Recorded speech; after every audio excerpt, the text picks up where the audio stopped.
The whole opening music, I was just like, I'm along for the ride. Here we go. And I don't know. I had never heard music like that. I was like, what is this? Here I am, like, literally studying classical music in my undergrad, and I'm like, I've never heard music like this. Undertale does it super hard, like musical theater levels of like, this character is this song, and but now it's the reprise, so this version of the song is gonna go like 10 times harder. And I'm blown away by, like, who decided Pong sounds like Pong. What's your favorite game? Come on the show, let me pick your brain. We've all got favorite games. No takes too insane here on Your Fave Game. Hey everybody, I'm your host Josh Busker, and welcome to another episode of Your Fave Game, the online talk show where we chat with some of the most creative people from across the internet and ask them the question that will reunite the nation: what's your favorite game? Today we are joined by the beyond talented Julia Henderson, a vocalist, composer, and producer known for their incredible work on YouTube and musical contributions to games such as Vampire Survivors and Chargeblade Hero. How you doing today, Julia? I'm doing awesome. Such a good intro, Awesome. Josh. Thank you. I try. So yeah, we're here to talk today about your favorite video game. First things first, was this a difficult question to answer? Yes. Favorite anything is a hard one. And video games, like, with just the amount of genres there are, I could probably pick one for each, or like one for each era of my life. Yeah. There's just so many different kind of variables. I decided we should probably talk about Chrono Trigger. All right. Yes. Classic JRPG. Let's start from the beginning. When was the first time that you got to play Chrono Trigger? Or I guess just starting off, like, is there something specific that kind of stands out as like that it's the reason that it's your favorite game? Or is there like one main reason, or is it kind of a bunch of multiple things? Probably it's a lot of things, but if I were to like boil it down to one main reason, it's like the way it makes me feel. And the way that if I think about that game again, and then on another day if I think about that game again, it's like the feeling persists. And it's really strange because sometimes like favorite games for people are quite nostalgic. And I didn't play this game until I was in my 20s. So Oh, okay. it's not even a nostalgia thing, except that it is. The game like feels like nostalgia. It's like nostalgia the game to me. And I'm not even someone who like really played a lot of JRPGs or anything growing up aside from Pokemon. This probably was my first like non-Pokemon JRPG. And I was just like, yes, this is it. I guess just upfront. So I've never fully played through Chrono Trigger. It's one that I've tried out a couple times, and I've just never. I have this problem with a lot of games where I know it's great and I've heard so many great things, and then I try it and just I can't kind of get past the first few hours. But then eventually, after I've tried it like a couple times, then it clicks and then it becomes one of my favorite games ever. And so Chrono Trigger is in that like weird waiting period where I know eventually I'm going to have that playthrough where it just all falls in place. It's gonna click. Yeah, but it just hasn't quite happened yet. But I believe you've played this Sea of Stars. Oh, I haven't actually played it.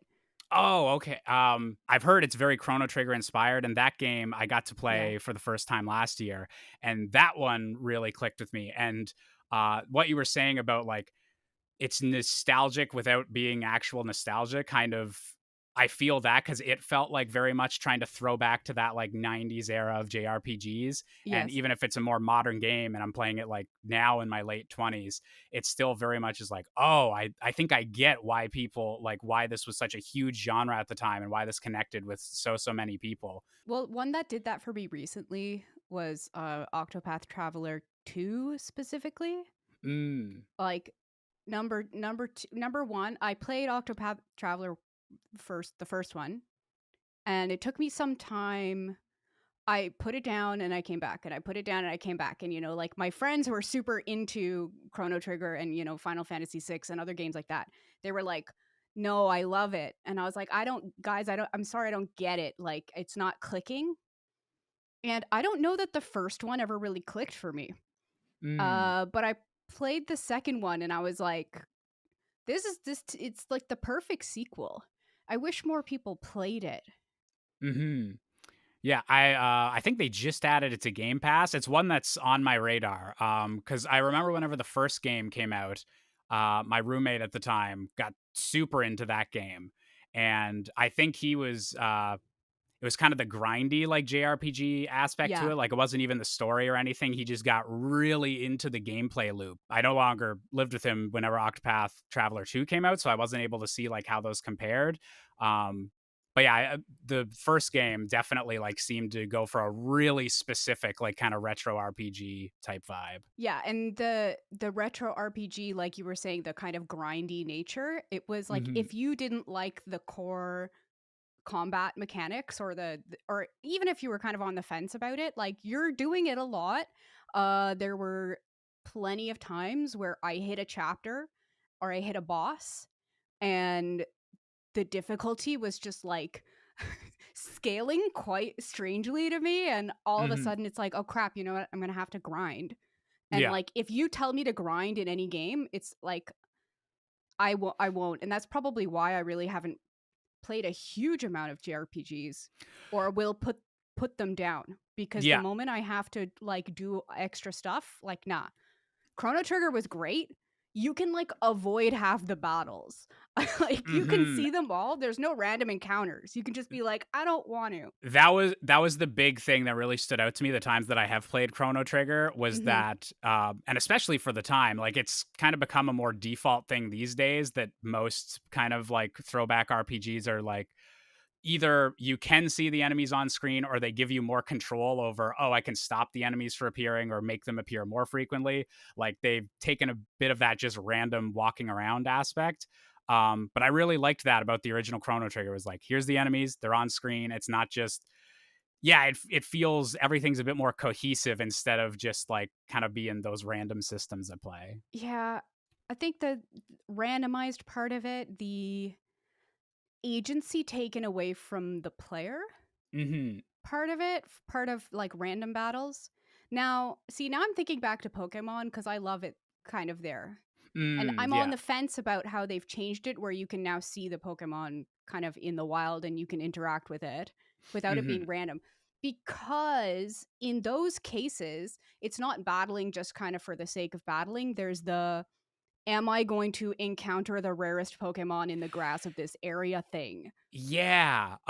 Like random encounters are, it's kind of almost like a slot machine type thing. Like there's a little Yeah. bit of that, like you're hoping for the perfect pull. And like in a lot of the JRPGs I've kind of bounced off of, it's whenever they expect you to grind and it's okay, like you were saying, here's this boss that's going to gatekeep you until you have like an hour's worth of extra just grinding out enemies Yes. experience. But whenever you're doing that, you're kind of just working towards, okay, I'm doing this until I hit a certain number. Whereas with Pokemon, it's a lot more involved because it's like it's way more important which enemy is going to pop up instead of it Hmm. just being, oh, I want a little bit more experience. And Yeah. also, even just that you're giving the experience among like multiple of your Pokemon instead of just, okay, I need to get my protagonist like 10 more levels. Like there's something that just feels a little bit different about that. Yeah. So if I can, yeah, if I can then bring up with Chrono Trigger another mechanic that they added, which was like not, if I'm understanding for the time as common, was if you've benched party members, they grow in experience. So you don't have to Oh, artificially like swap them out just to grind each kind of like pair. I don't know, like you can swap them out and they'll grow behind the scenes so that you can experiment with whatever party members whenever, not have to worry if they're randomly underleveled at any point. I really like that. That actually might make me check out the game sooner. There's few things that kind of worry me more about a game than like whenever I really enjoy specific party members, but then because I've only been using them, just the entire rest of the cast is basically useless. I feel Hmm. like there's too many games where it's I would like to experiment or oh, this area obviously seems geared around like this specific character, Right. but I haven't played them in 20 But they're levels. So like they're like so 10 I'll have to levels grind below. more if I need to get them back. Yeah.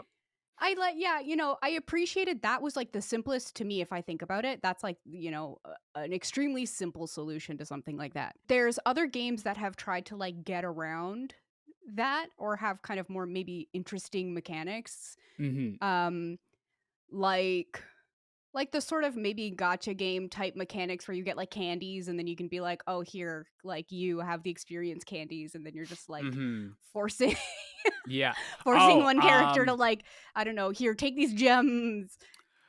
Persona 3. Yes, that's I played through that recently, and that had the really nice system of you'd find these doors, and it's like, would you like to boost one of your guys that you haven't been yeah, paying attention to? Uh, exactly. Yeah, it's yeah, like there's like the clock things, and then you can, God, I'm not yeah, gonna know their names. Anything sticks. Yeah, and then it's like, oh, you can boost these guys by these amount of levels. I think you can pick 4. yeah. Like they give you like Yeah, multiple characters, and I think I even stacked some of those a couple times where like you'd find 2 of the gates, and then it was okay. Everyone that's just not in my main party, they are now yeah, with my main party now. So that was a really nice quality of life feature in that. I don't yeah. know if that was in like the original Persona 3, but for the remake, it was really nice. Yes.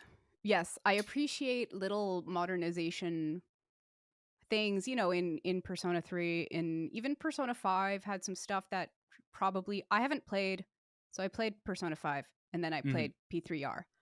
Uh, I haven't played P4 or the original P3, anything like that. So I don't know like just how kind of grindy those games were. Yeah, Persona 3 Reload, that's the only one I've really played. I've played like Yeah. the first I think couple dungeons in Persona 5. Again, one of those games where it just like kind of bounced off after a few hours. Hmm. But Persona 3, something about that, like that's one of my favorite games of the last few months that I've played. Something about that really, Nice. really clicked with me. And so now I want to get into P4 and P5 eventually. Um, but yeah, they had just so many kind of quality of life things in Persona 3 Reload that made it just, oh, this just feels really good to like blast through and like be figuring out my tactics and everything. It just had a really good game feel. Everything was super smooth. I think, yeah, for me, like so I did play through all of P3R and all of Persona 5, not Royal though. Hmm. I'm like, am I gonna play it again?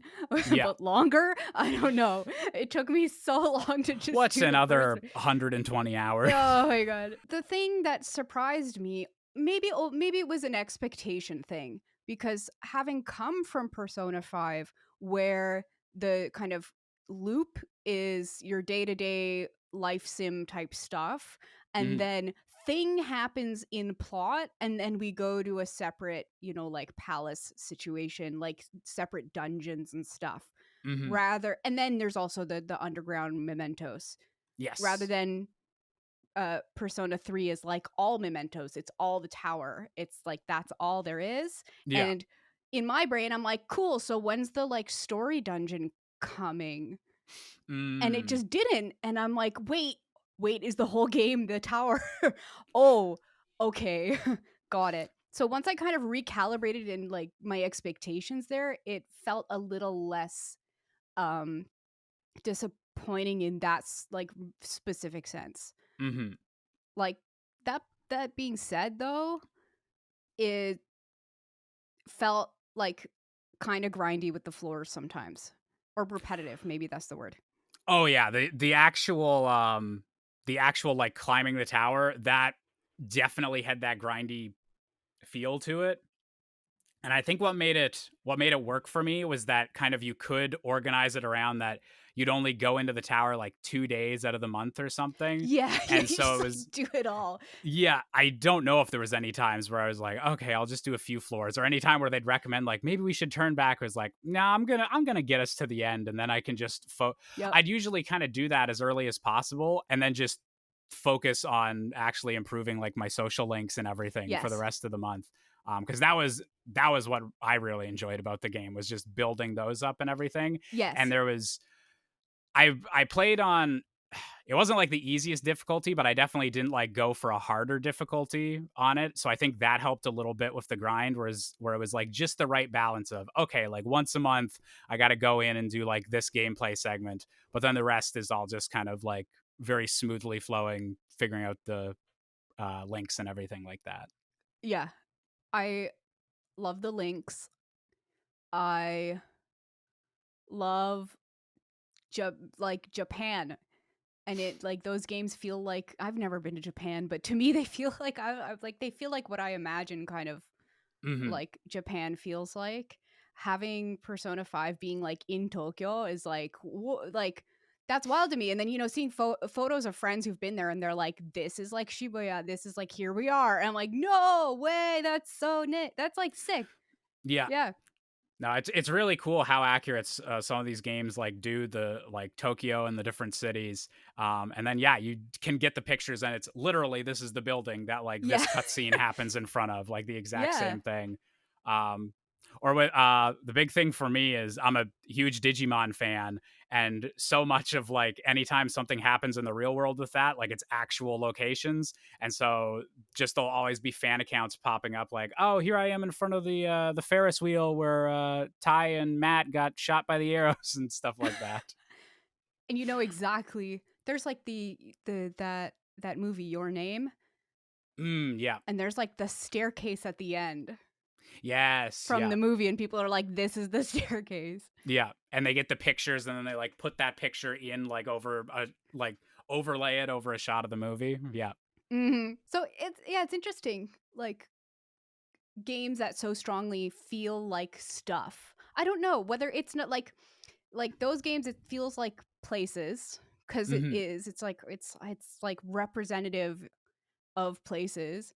Hmm. Um, and then some of these JRPGs, yeah, it's like they feel like other feelings. I don't know how to kind of describe that. Uh, like Hmm. it's that nostalgia thing. It just like hits some part of the brain. I'm sure a large part of that is the music. Uh, Yeah. it yeah, like hits some part of the brain where you're like, this is familiar. Like I've been here before, not physically, like emotionally, I've been here. Hmm. And I don't know how to describe that other than just kind of like the experiential nature of that. Yeah. It's for me, like, there's certain movies that, like, you finally get around to watching or something, and you're Mhm. just immediately like, "Oh, yeah, this is a classic. I've never seen it before, but, like, I totally get why people go crazy over this movie." And I feel like there's some specific video games, especially these kind of, like, big, meaty JRPGs, these, like, epics that just whenever you're playing them, you're like, "Oh, yeah, like, this is a big story. Like, these are big feelings that I'm getting." And there's just something about it that connects to so many different people, and always like in like a unique way, and like it might be like through something specific like the music, Mhm. but there's just something that really resonates and like brings it up into that like classic, like, yeah, beloved masterpiece tier. Are there what are the movies that come to your mind when you like Like so I'm a big I really like mafia and gangster movies for some cool. reason. That's just Yeah. guilty pleasure. Like Goodfellas and all that I really enjoy. But up until last year, I'd never actually seen The Godfather, which is Okay. like pun intended, but the godfather of like good mafia movies. Like that's the one that everyone, if a good mafia movie comes out, everyone is like, well, how does it compare to the Godfather? Or what does it do different like from this precedent that was set? And I finally watched that movie and it was like, oh my God, I get it. Like I immediately see like how this almost like kickstarted like the whole genre, or just was so influential, and like why so many things like homage it or reference it, or why it's considered at the top. Just sometimes there's these classic works of art where you know a lot about them just from like being in the culture and just everyone's always talking about them. Yeah. And then whenever you actually watch it yourself and it somehow lives up to all that hype, that's super cool. Yeah. I think that that's like so especially there's so many expectations set with something like that, and at Hmm. least for me, so I haven't watched The Godfather, and part of that is like I don't want to be disappointed, Well, right? yeah, that's And the big thing. Yeah. yeah, it's like, oh, it's been hyped up. What happens if I don't like it? And then I don't know, it's like it's like when I don't like something that everyone else seems to absolutely adore, I feel like an outsider. And it's Hmm. like, "Oh god, like what's wrong with my brain? What's wrong with me that I don't get it?" Yeah. And there's so much pressure on some of these things. Whenever the first time I finally watched like Avatar: The Last Airbender, That was one that my friends Oh, that's a good one. had super hyped up Yeah. to me, and there was almost that pressure of like, okay, I'm 5 minutes into the first episode. Why am I not in love with this yet? Yeah, Like yeah, everyone yeah, told me it was amazing. already. Is I'm there like, wait, something they're wrong not. with me? There's no Yeah. plot. They're just going from place to place. Like, where's it? When does the thing happen? Where with the guy and the redemption? Like, you hear about like Zuko. Like, I knew Yes. kind of Yeah. about Zuko and like some kind of redemption arc, and I'd even maybe watched YouTube essays on the show Hmm. or like YouTube essays where it's really referenced and had never seen it until it, came to Netflix and everyone was like, oh my God. Hmm. And then I watched it through. And since I've watched it all the way through again, and like my second time watching it through again, I was just like, I love this show. Yeah. I love this show so Yeah. much. By the time you reach the end of it, it's 100% lived up to the hype. But that initial pressure can sometimes be like really worrying, or almost like, oh man, what if I don't like this as much as all Yes. my friends do? Yeah. What if I don't like it? And I think there's probably some anime that fall under that. It's almost worse if it's not even what if I don't like it, but what if I just think it's okay, Right. or like it's just good. Like, yeah, Avatar's all right. Yeah, it was a fun time, but like that feels like And then almost more of a hot and then you take just than saying like, nah, I don't like Avatar. Nah, banished to the shadow actually realm. you're just media illiterate. Everyone's going to connect with things really differently. Yeah. And that's the thing. Like sometimes there's just one little thing that you can't emotionally connect to, and it just doesn't. Your Yeah. puzzle pieces don't fit as much as everyone else's seem to. Yeah. The one bit of Avatar that seemed to connect with a lot of people was the whole moon plot and the like, my girlfriend turned into the Yes. moon, like that's Yeah. rough, buddy. And Sokka's angst, the like Yes, moon exactly. girlfriend. And Yeah. I think probably it's just the time of my life, when I watched that. But I was like, this is unrealistic. They just met like 2 seconds ago. Like what? Yeah.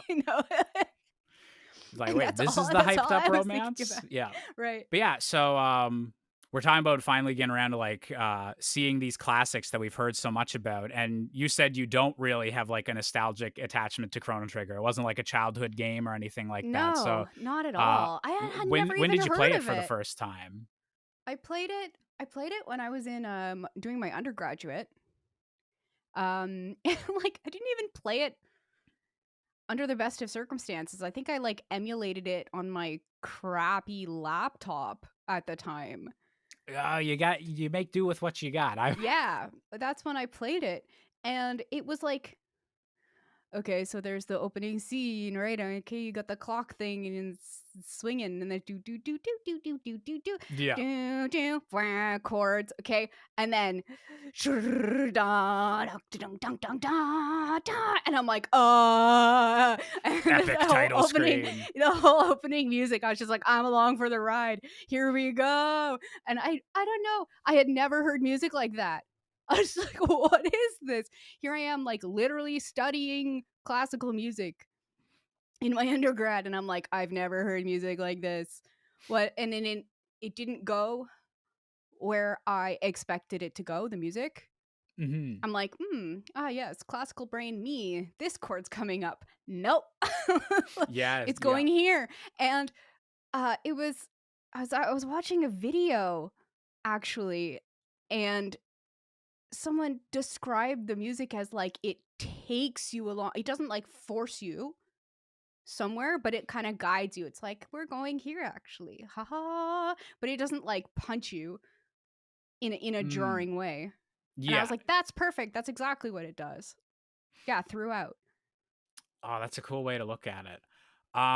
So at this point, were you already like very into video game music? Because obviously you've done like a lot of covers and everything like that. So were you already super into that field, or was Chrono Trigger one of those kind of like big, oh, video game music is incredible? Yeah, this was probably the biggest video game music is incredible thing. I Mm-hmm. hadn't arranged, like, I was firmly in like classical music land.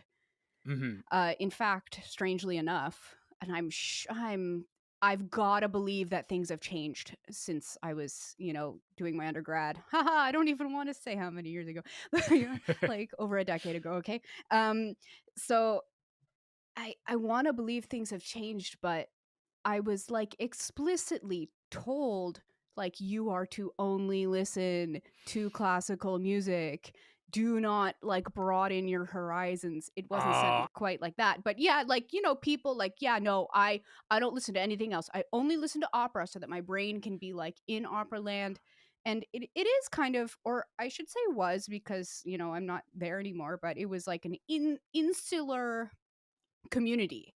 oh, Like, I was gonna ask how hardcore your music program was, because so my undergrad was in theater and drama and right. everything, but because we did so many musicals, we were very adjacent to the music department at the Yeah. school, and it was very much, yeah, that insular, like if you're a music student, you're mostly gonna be found in the music building. If you're not in class, you're like practicing, and all of them had to be super focused on, yeah, the opera or the classical music, whatever specifically they were learning. It was a Yes. very hardcore program, and I've heard that about like undergraduates in music in general. So I was curious if it was the same there. Yeah, And yeah, super similar sounds like. And even if we're getting kind of into, so like, yes, classical music, but then yeah, specifically opera and mm, vocal music in general, vocal classical music. I didn't know how to explore how to sing other genres with my mm-hmm, voice while I was there, even though it was other music other than classical that like got me into loving music in the first place, like mm-hmm, just in general. So yeah, Chrono Trigger, huge eye opening, like, oh, there's music that or maybe more rediscovering, there's music that I love that is not strictly classical. mm-hmm, There's music that I appreciate on a like not just kind of deeper emotional level, but also from a uh like an arrangement composition standpoint, music theory standpoint. There's music that I mm-hmm, can appreciate beyond classical, and actually like the only music I had ever studied formally was classical. mm-hmm. Um so yeah, really cool. But it was the emotional component of it that hit first, before all the other kind of thinky stuff, before the Yeah, yeah. intellectualizing it. It was just like, whoa. Yeah, no, yeah. Whenever you first hear, like, "Oh my gosh, that is the most beautiful, like descending fifth I've ever heard," Right. or I anything, know. it's like, no, Ugh. it's the emotional and how it makes you feel that hits first, and then later you're like, "Oh, it's so smart how they did this to get me to Yes, feel that." exactly. But yeah, whenever you listen to it in the moment, it's just the feels. Hmm. Um, It was the feels.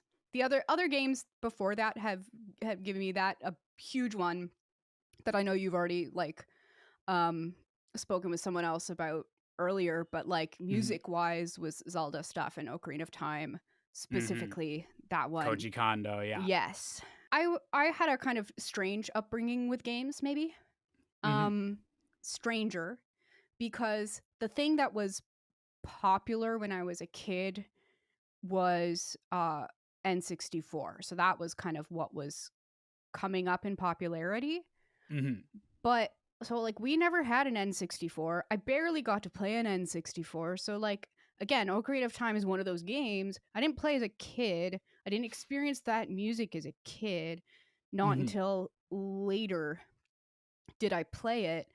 Uh and like I never played a SNES ever, any single title until I was in my 20s. But what we did have was an NES. And so yeah, here I am, probably a good decade or whatever after the NES is released, playing the crap out of NES. And the music being as limited as it is, that's where my nostalgia, like the true nostalgia is with the like super chiptune stuff. yeah, But there's only so far that music can go, like literally hardware limitations up the wazoo. yeah. Yeah. And that's where so much of that like very melody focused Yeah. original game music is because it was so limited. It's okay, we've got these beeps and boops, what can we do with them? And then just over time the palette was able to expand so much. Yeah, the palette expanding, and then I think what's really interesting with like Super Nintendo things, Mhm. um, in terms of palette is like the sounds themselves are on the cartridge. Yeah, yeah. Yeah, so like each game has its own special soundscape.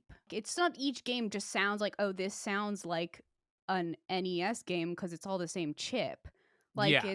it's little tiny samples. Yeah, and it's like on YouTube, like you'll see like this is a remix of this song in the Mega Man X sound font or Right, the Link to the exactly. Past sound Yeah. font. It's specific Yeah. games, and then when you hear it, it's like, oh yeah, no, that is like that's how Mhm. drums sound in Mega Man X, but not any other Super Nintendo game. Yeah, it's like the character of each game is really unique, and I guess more of a thing it's kind of happening with modern games, right? Where you kind of create this soundscape with Hmm. your chosen sounds, and it's also can happen where games sound samey in terms of like with hyper modernization. If we all kind of go towards, and I'm not kind of knocking this, so Hmm. don't get it twisted, but or do whatever, can't control anyone. Soundtracks can sound samey when it's the same sort of orchestral timbres used in that Hmm. same sort of almost Hollywood-esque way, Yeah. which I love. Like some of my favorite, like, oh my god, like Oh yeah. give me Like Lord of the Rings all day. yeah. I love it. But there's like these orchestral like string packages and VSTs and stuff that just have Mm, very similar sounding kind yeah, of and maybe outcomes. kind of for the audience, like a VST or like a kind of a sampler. They literally Mm. they like record entire orchestras or sections of orchestras, and then you can like use MIDI to play it back later, and it's actually really really like crazy bits of technology that you're not like synthesizing things, you're like using the actual recordings. And Yeah. yeah, so you could just like never before have I been able to in my computer have an orchestra that was actually recorded. But you know, Yeah. In when like people Abbey are, Road Studios or something yeah, like that. Yeah. exactly, exactly, yeah, and when people are like using then the same sort of orchestra, sometimes they can, yeah. But Hmm. I think the bigger, like most of the bigger budget stuff is they're recording their own things. But like Hmm. sometimes they're using the same orchestras, right? Like Nashville, you know, like for example, like Hmm. there's like scoring orchestras. I always find it super interesting that like video game music started out and like had to be so limited with the tech and everything. And yeah, now there's like literally no restrictions except for like maybe file size or something like that if you started getting like too crazy with stuff. But I don't like even know. I'm sure like anything visual would like outclass well, yeah, anything you'd like have to audio be file size. going Yeah. pretty crazy for that Yeah. to become an issue. Yeah, and it's so interesting that like there's not those limitations anymore, but for like a lot of indie games and everything, we still like going back to that chip tune kind of sound because it's like an identity for video games now. Like Hmm. it's become part of the package. Like I don't know any of like the terminology to describe it, but like the music in any of the Dark Souls or like Elden Ring and everything, like the boss themes that they have Yeah. are so intricate and like so many different orchestral pieces, but there's still like that focus on melody and having like kind of a memorable thing that keeps popping back up and worms its way into your head, and then you just associate like this little motif with the boss. And it's so cool how things have like both changed and then not changed at all, like over the decades that gaming's been getting more and more technologically advanced. Motifs are Oh, they're we cool. love a Once you good learn to motif. spot them, you're like, that's. I feel like Undertale is like the first time that people were like, "Yo," Yeah. like as, and not the first time like amongst musicians, but like amongst just gamers, like, "Oh my Yeah. god." Yeah, because Undertale does it super hard, like musical theater levels of like this character is this song, Yeah. and but now it's the reprise, so this version of the song is going to go like 10 times harder. And oh yeah, I as a huge fan of that kind of thing, like love the Undertale soundtrack. What an era.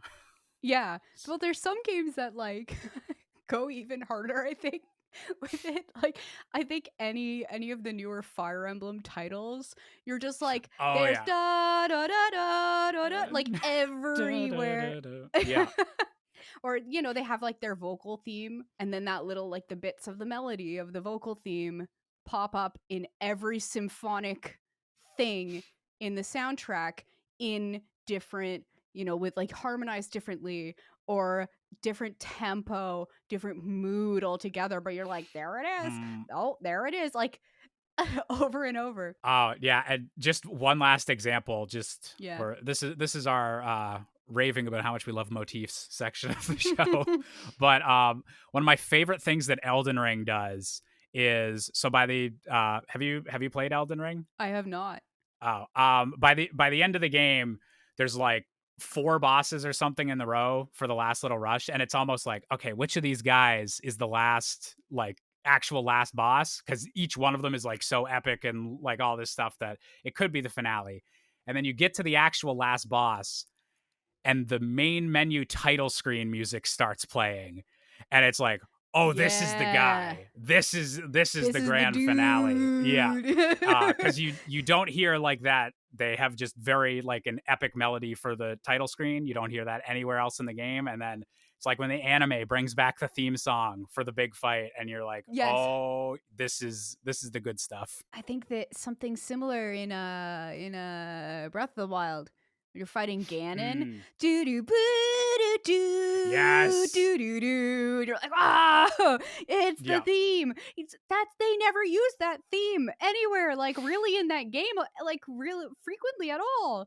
Yeah. So it super does hit when it comes in with Ganon. You're like, I know that one from the E3 2016 trailer, whatever year it was. Yeah. Yeah. And all that build up, it's so good. Yeah. So actually, that's a nice segue. Just talk about great songs. What is your favorite track from Chrono Trigger? You said the like main menu music, like the title screen, was really impactful. Main theme's a banger. So yeah, it's another favorite question. So there's no answer. However, there's sorry several. about that. That's no, you're allowed. You're allowed to ask hard questions. So yeah, the main theme for sure. There's Memories of Green, which uses the same melody as the main theme, but it is over top of this ostinato, which is a repeating pattern in the piano. And it just do da da da, and it's gorgeous. It's reset. Totally different vibe, but oh my god, my heart hurts listening to it. Like it, you know, you change times in Chrono Trigger, right? Like you're in 680, you're in 1000, you're in prehistoric, you're in the way future where everything is destroyed. You're in, you know, some utopic future up in the sky. Yeah, you're like between worlds, and it just something about that track, Memories of Green, it's like even has the kind of title in it. It feels like loss to me in a way. Like something's been lost here. And I think for when it comes into play in the game, it's like super effective. And you can ask someone in a bar in the game to play it on the piano. And I was like, oh yeah, play me this song. And they played it, and I just sat there, dude. This is the first time in the game. I just put the controller down. I was like, yep. Sat there. I just need to sit in this vibe for a second. So that was a huge one for me. The classic Corridors of Time, which is the Zeal. It's the Zeal theme, which is the place in the sky, this futuristic, almost utopic, but kind of some stuff's going on underneath the surface there. Maybe some sus things happening. Maybe a little bit suspicious. Yeah, but the beautiful melody, and then connected with that is Shala's theme. Shala is one of the characters. It like with the hardware, with the sounds that they were using, like Mitsuda did all these long kind of scoops up to and it just, it feels like my heart is just like leaping out of my chest with these melodies. Oh my gosh. just because if you ba boo doo ba, like not the same, not the Yeah. same at all. So And that Shallis theme, great. Yeah, that's so much like control and like specific emotions to give to people on 16-bit hardware. Like that's Yeah, like he's not actually able to like conduct an orchestra and like keep all those feelings or like the exact like tone. Like that's all being done digitally. It's so cool to so be done cool. like that early.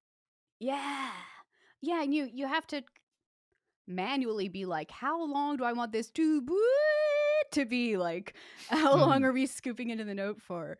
Is crazy. World Revolution. That's the where you fight the guy, the dude. It's like this is the dude, and Yeah. the dude has a motif. The Lavos has a ba ba on the organ. Yeah. Ba, ba, and World Revolution, we call back to that ba, ba, but then you hear the heroic ba, ba, ba, ba, dee, boop, ba, trumpets, and you're like, we're Yeah. fighting, we're doing it. We're like, it's the Motifs music are does the combining. Oh my thing. God. Yeah, the music does the thing, and we're fighting the thing. The visuals are going nutty. That's the other big thing, like kind of with video game music, and it's the same for like making music for movies, television, and everything. But you're working as a team. You're all going to like make an emotional mood together, and obviously, like Chrono Trigger is just they had an all-star team working on that. Like Oh yeah. creator of Dragon Ball supplying the character designs, like everyone's on their A game working to create one cohesive project. And yeah, it's so cool, all that stuff like coming together for these big spectacle moments. And it's like this is the pinnacle of what 16-bit graphics can do. This is the pinnacle of what like 16-bit soundscapes can do. It's so cool. It's brilliant. And then maybe the last kind of musical shout out is to Faraway Times, which plays when you beat the Mm. game. And it's like, yeah, it sounds like home. It's like that's home. Before we had this kind of like longing feeling with a lot of the music. There's like Hmm. vibes too. There's like, yeah, we're jamming, but there's also like, melody and longing and grief and like loss and, confusion. Where are we? What are we doing? Hmm. But there's some familiarity there. Like, and then, fight the guy, fight the dude. Yeah. The stuff is like in the music, like, then we're home and like this is our melody. And Yeah. yeah, it's like I don't the mood is captured perfectly to me. Uh and I have problems with the soundtrack because if I hear it out in the wild or like I just happen to listen, I cry. Like I can't control. Yeah, just immediate emotions. There are Yes. there are few things I think that hit like quite as nicely as a good video game like credits theme or just like final type of Yeah. like music thing. Like again, like Undertale's last few songs are all Mm. incredible. Um Yep.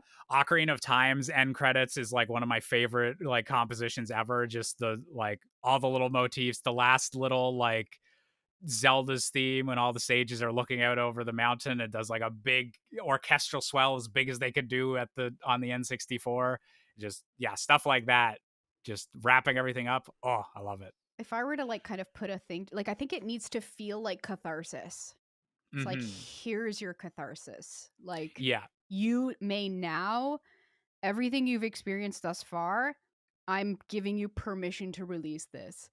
yeah. And you've There we been go. through like 80 hours or like however Yeah. long it takes you to go through a JRPG Right. of like epic story and everything. You need that nice payoff and that little nice exit ramp to leave the story and then have it emotionally affect you for the rest of your life. Right. And then think about it constantly.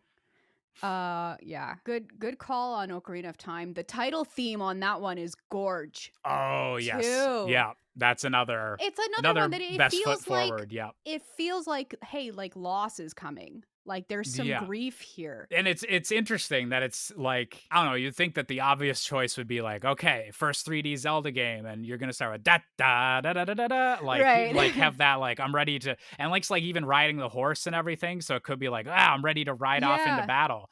But instead, no, it's Link riding on this horse and just like this sad, like almost like, what have we lost? Like, what are we going to lose?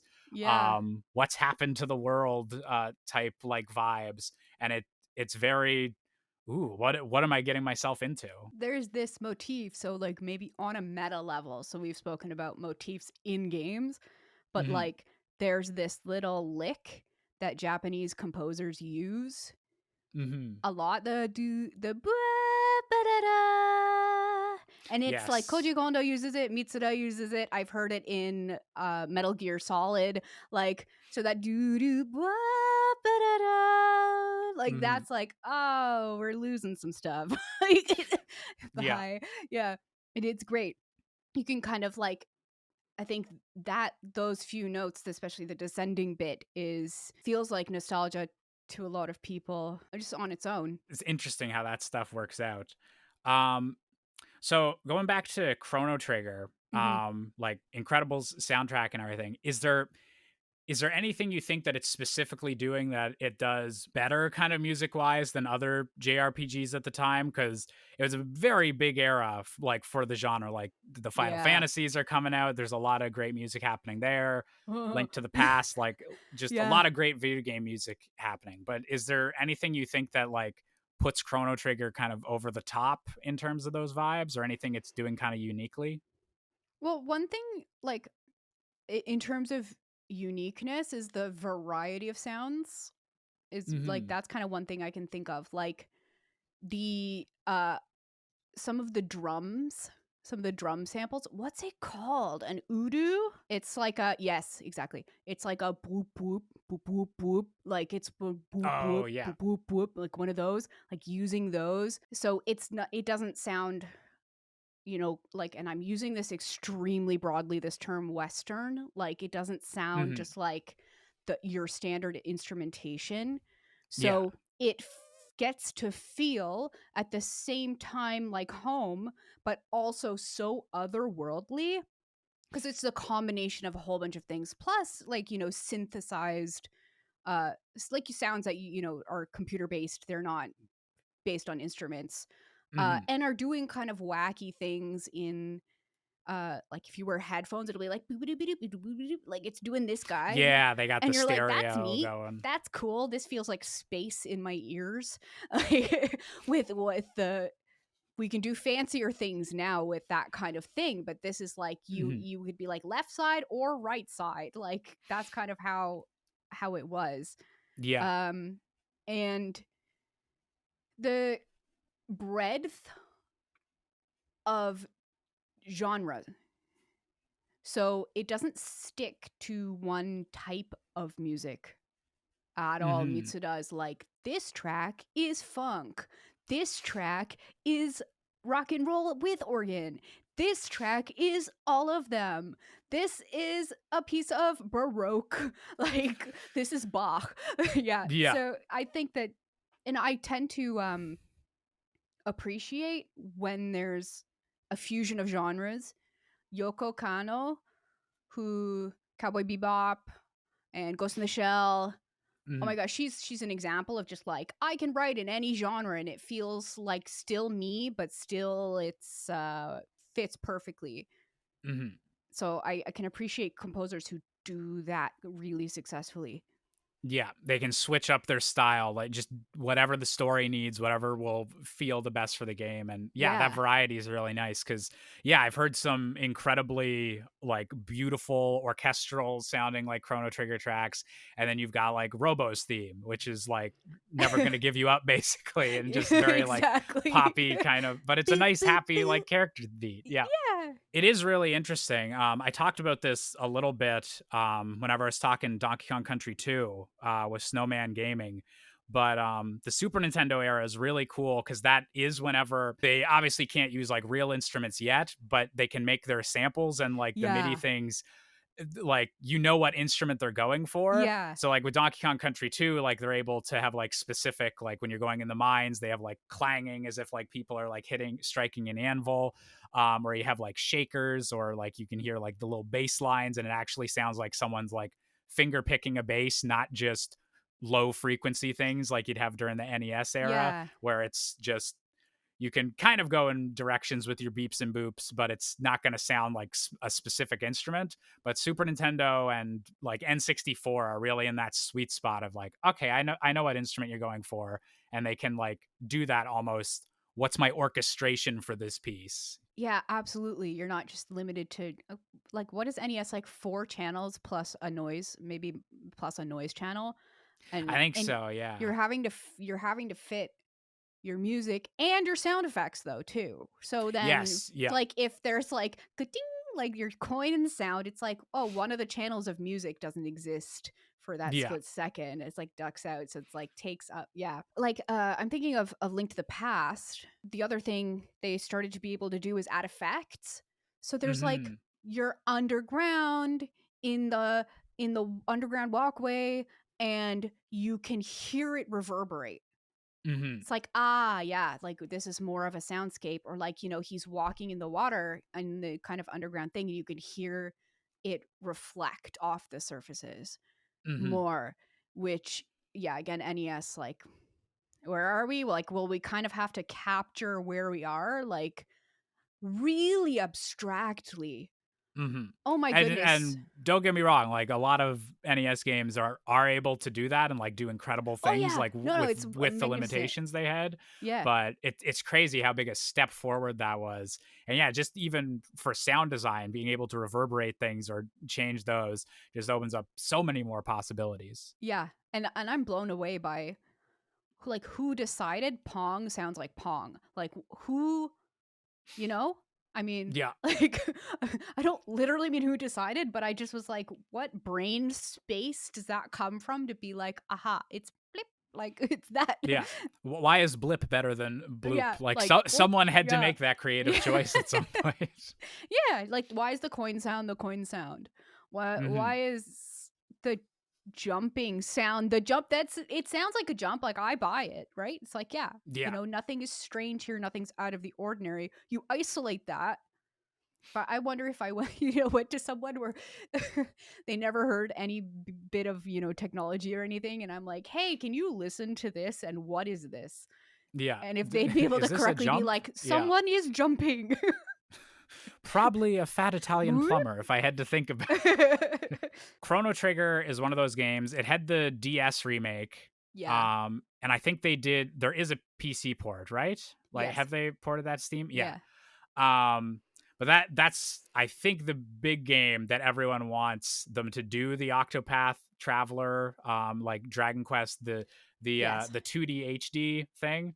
Mhm. Like Chrono Trigger is probably the game that I see people wanting like a they don't want it like in 3D or like a Final Fantasy VII like remake situation. Although that would be very interesting to see, like what Chrono Trigger would look like as a modern game. But I always see people wanting like, yeah, the HD 2D style for Chrono Trigger. Mhm. So if they were to re-release the game or like put it out in a new form, is there anything you think they should change, or is there anything you think that should be added upon, or anything they could improve? Yeah, and I've spoken about this with people who also love the game. Mhm. Cuz like I'm kind of the opinion that the game doesn't need to be modernized. It doesn't need to be. Like it still Mhm. works Yeah, it's one that's today. held up. Yeah. Yeah, which is maybe why it has so much staying power. Um if they were to do it, like seeing some of the like I feel like it could go either way. Either it pulls me out of how I feel about kind of original, or it heightens. And if it Mhm. were to heighten, because I think Octopath Traveler 2 specifically looks like gorgeous. Yeah. It's a it's beautiful. Yeah. Would it still feel like Chrono Trigger though, or would it feel like Octopath? Now it's like I don't know.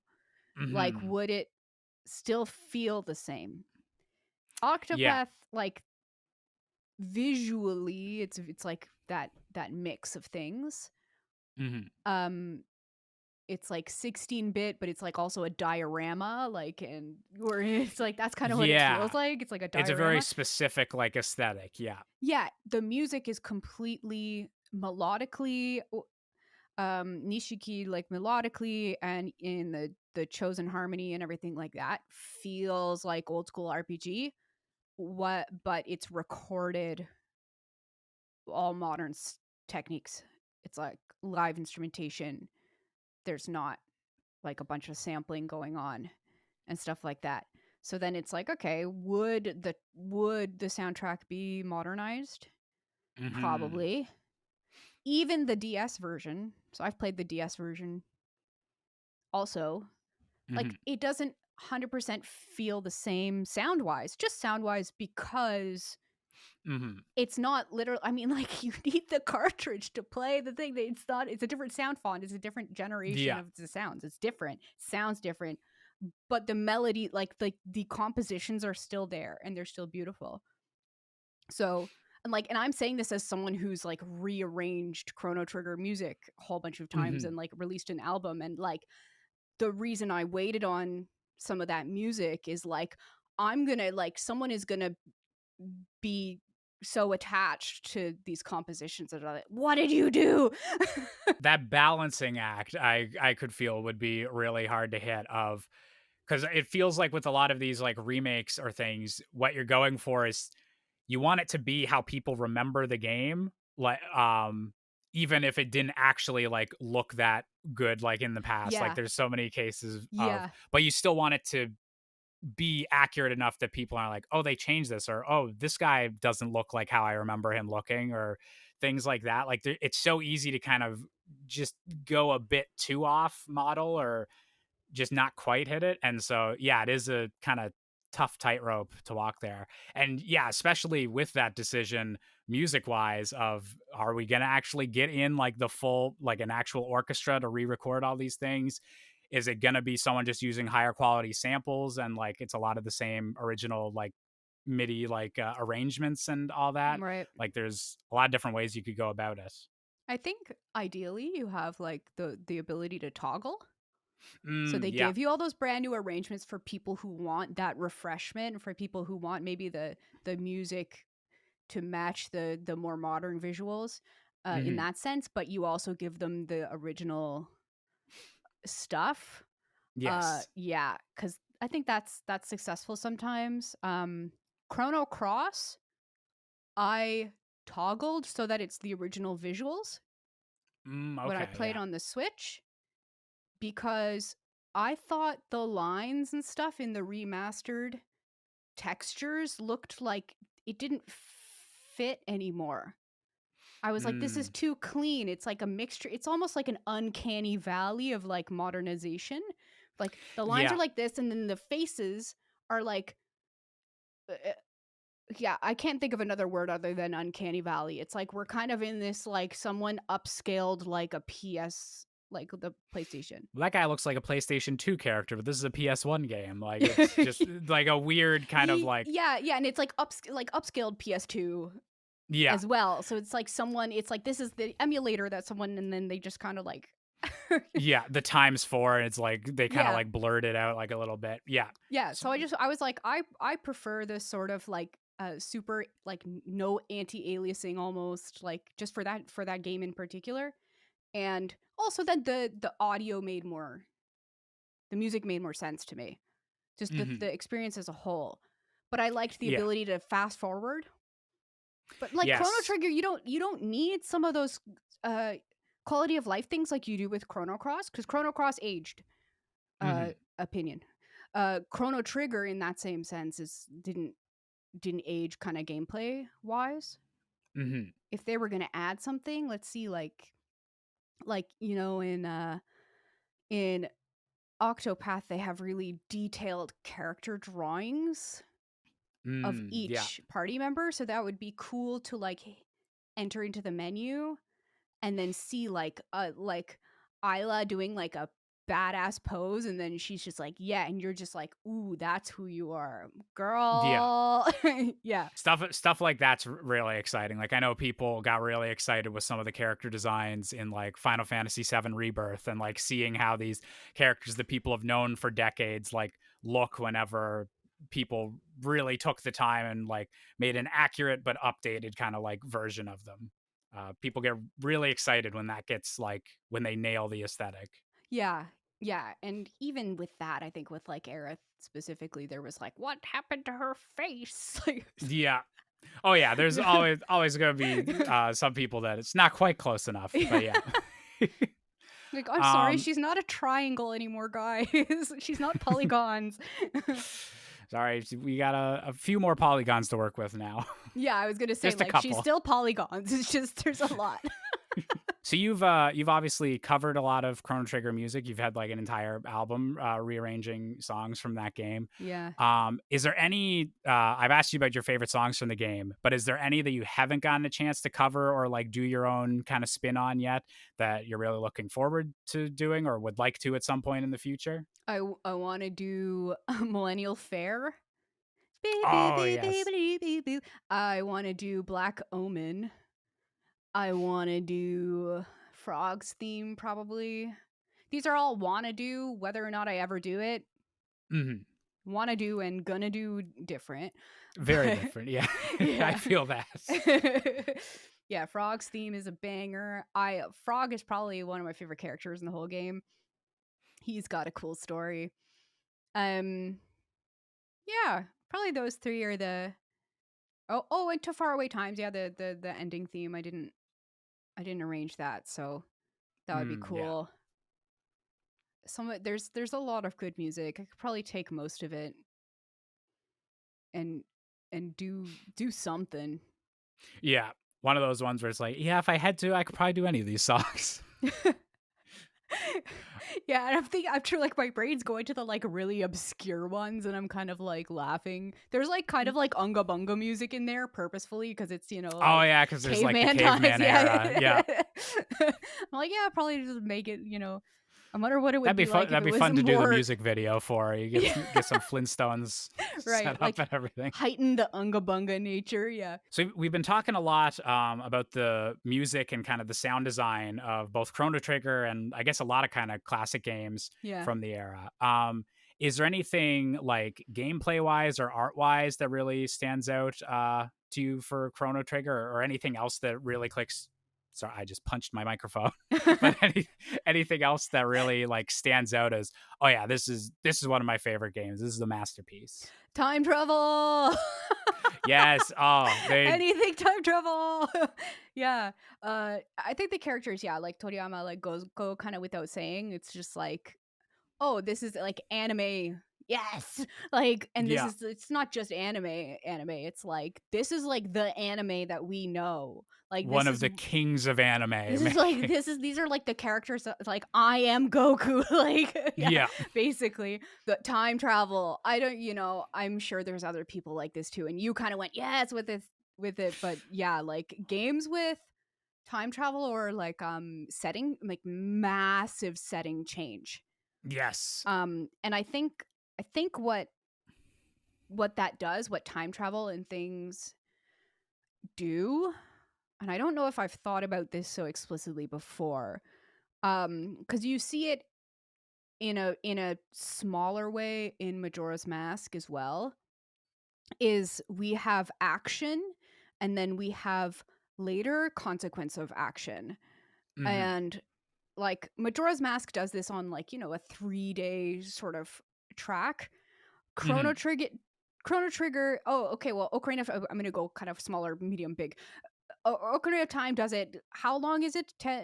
7 years. 7 years. I was like 12. That's not right. 7 years. Okay, so 7 years is like this is although Ganondorf. La la. Okay, 7 years later, row. And that's a massive like, oh no, when that happens, the market Yeah. is all like, we're zombies now. Terrible. Yeah, Chrono Trigger does it on the scale of like millennia. The thing that's always blown my mind is that, like as you said, the Zelda stuff, the time travel, I love that.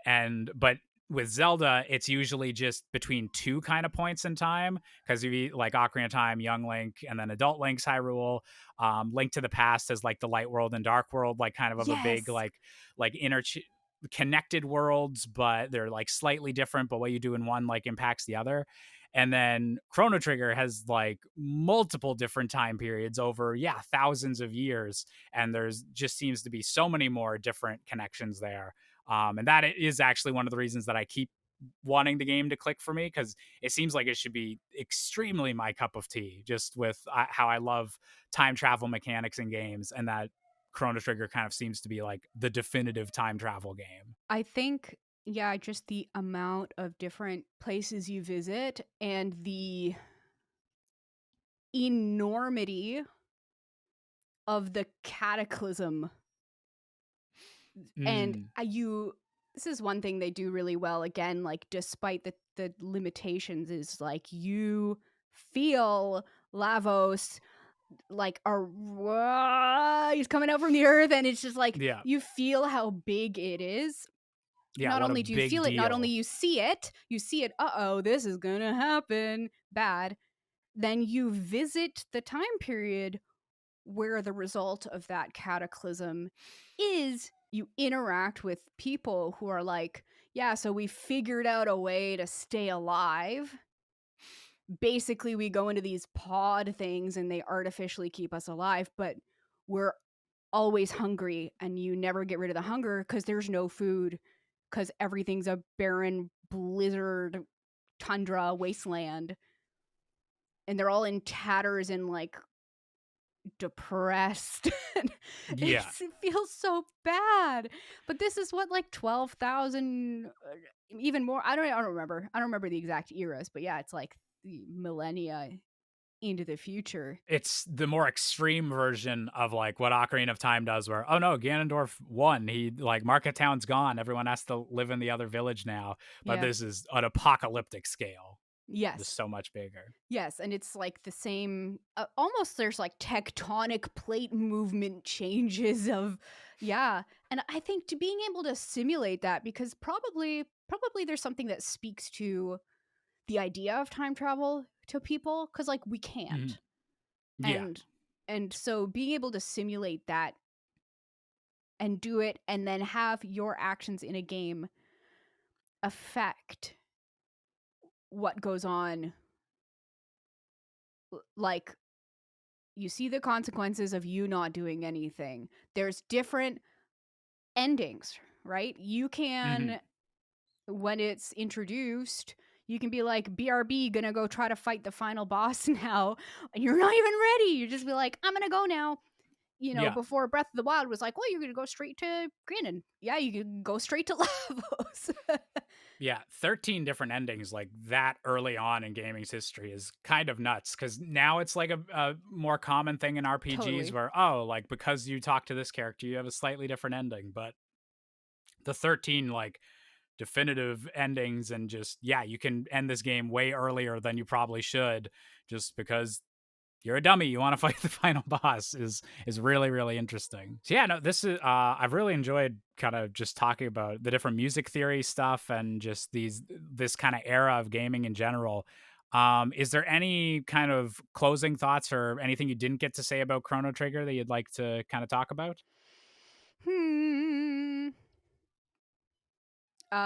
Play it if you haven't. Ha ha ha. I've had friends play it and say like, some parts were kind of a slog, or whatever bits they didn't 100% love, but like I get it. Like I get why people love it. So, if someone's going to play it, go in with, despite the fact that people sing its praises and stuff, go in with lowered expectations, because if JRPGs are just not a thing, if it's turn-based. One thing I can suggest is like there's different battle systems, like different ways you can the turn-based works, and they're all kind of like based on time, but it's like some of them, the enemies can attack while you're like trying to figure out your move and selecting in the menus, and I find that kind of stressful, and maybe people turn that off. It's kind of like I know some of the Final Fantasies do that, where it's either, they fully wait for you to do your thing, or it's completely active time battle. Yeah. And everyone just goes when they can go. Yeah. And the cool, like I'm remembering about like the dual techs and the like triple techs, and like when you can unlock those, when you can unlock those, and it's like the power of friendship. I'm realizing I love the smaller overall cast size, because a lot of RPGs are like, here's 40 characters. Like Chrono Cross is like, you only have 3 party members, and also there's like 70 characters, some of Yeah. which you can permanently miss, which you can also permanently miss in Chrono Trigger, but that's a game that's a little bit easier to maybe want to play again. Yeah, no, that definitely can be an issue with like bigger RPGs, especially if you're still getting like party members like closer to the end of the game, and it's like, well, Yeah. I'm really used to playing with these guys now. Like these are my friends. Yeah, you get the and then one guy that's like he's been your enemy the whole time, and then he's like, I will join you for the last battle, and you're like, bro, like, but you're do so I need cool. to grind? I do find it interesting.